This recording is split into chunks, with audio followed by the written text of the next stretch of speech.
Kyiv international institute of sociology ने एक दिलचस्प सर्वे किया। अक्टूबर 2008 में 88% यूक्रेनवासी रूस को लेकर पॉजिटिव सोच रखते थे, लेकिन जून 2015 आते आते यूक्रेन के 72% लोगों की राय रूस को लेकर नेगेटिव थी। यह बदलाव आया क्रीमिया कांड के बाद।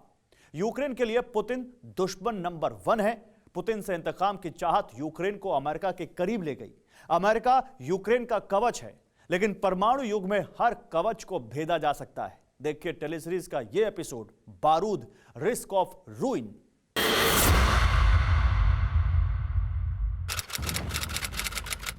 सत्रह जुलाई 2014 एम्स्टर्डम, नीदरलैंड।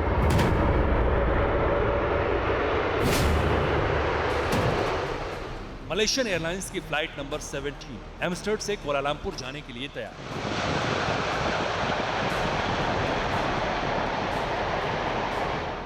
यूरोप के समय के मुताबिक दोपहर 12:31 पर फ्लाइट ने टेक ऑफ किया।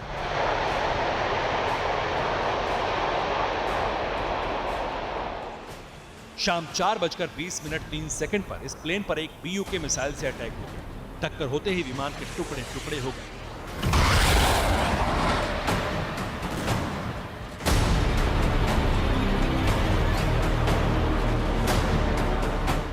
MH17 आसमान में ही आग का गोला बन गया। सभी 283 यात्री और 15 क्रू मेंबर्स मारे गए। यह हमला पूर्वी यूक्रेन के विद्रोहियों ने किया था।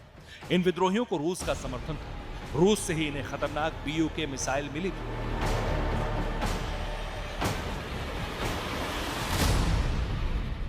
उस वक्त जो बाइडेन अमेरिका के उपराष्ट्रपति थे।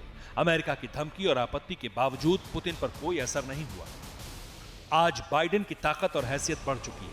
अब वो सबसे ताकतवर देश के प्रेसिडेंट हैं, लेकिन आज भी पुतिन उनके सामने उसी मजबूती से हुंकार भर रहे हैं। रूस के आक्रामक तेवर को देखते हुए बीमा कंपनियों के जहन में मलेशियन एयरलाइंस की फ्लाइट नंबर 17 के साथ हुआ हादसा कौंध रहा है।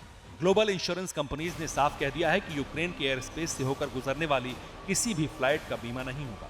बीमा कंपनियों का यह खौफ बता रहा है कि यूक्रेन बारूद के ढेर पर है, किसी भी पल चिंगारी भड़क सकती है। यूं तो यूक्रेन के साथ अमेरिका और 30 देशों की ताकत वाले नाटो की सेना है, लेकिन फिर भी आंकड़ों के लिहाज से यह समझना जरूरी है कि रूस के सामने यूक्रेन कितनी देर तक टिक सकता है।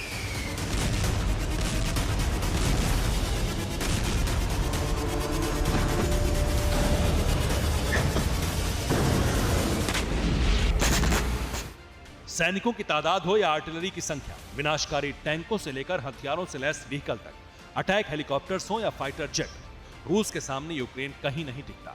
यानी पुतिन की सेना से टक्कर देने की कुव्वत यूक्रेन में नहीं है।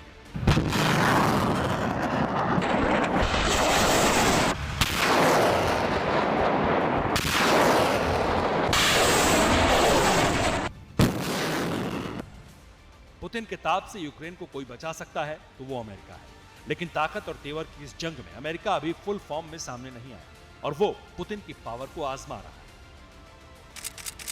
अमेरिका के पास दुनिया की सबसे तेज तर्रार खुफिया एजेंसी CIA, इजराइल की मोसाद भी कई गोपनीय जानकारियां अमेरिका को शेयर करती है। अगर व्हाइट हाउस प्रशासन ये कह रहा है कि 20 फरवरी को विंटर ओलंपिक खत्म होते ही रूस यूक्रेन पर हमला कर देगा, तो इसके पीछे जरूर कोई सॉलिड एविडेंस होगा।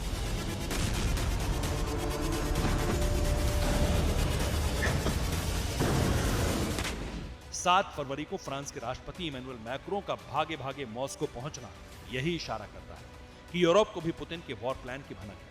अगर यूक्रेन वॉर हुई तो इससे यूरोप की अर्थव्यवस्था में भूचाल आ जाएगा। इसलिए मैक्रो समेत तमाम यूरोपीय नेता इस वक्त बहुत तनाव में हैं। अंग्रेजी में एक कहावत है, sometimes action speaks louder than words. रूस यूक्रेन पर हमला करने की संभावना से इनकार कर रहा है, लेकिन दूसरी ओर उसने यूक्रेन की राजधानी कीव में अपने दूतावास से 90% कर्मचारियों को वापस बुला लिया है। कोई बच्चा भी समझ जाएगा कि ऐसा करने के पीछे रूस की मंशा क्या है।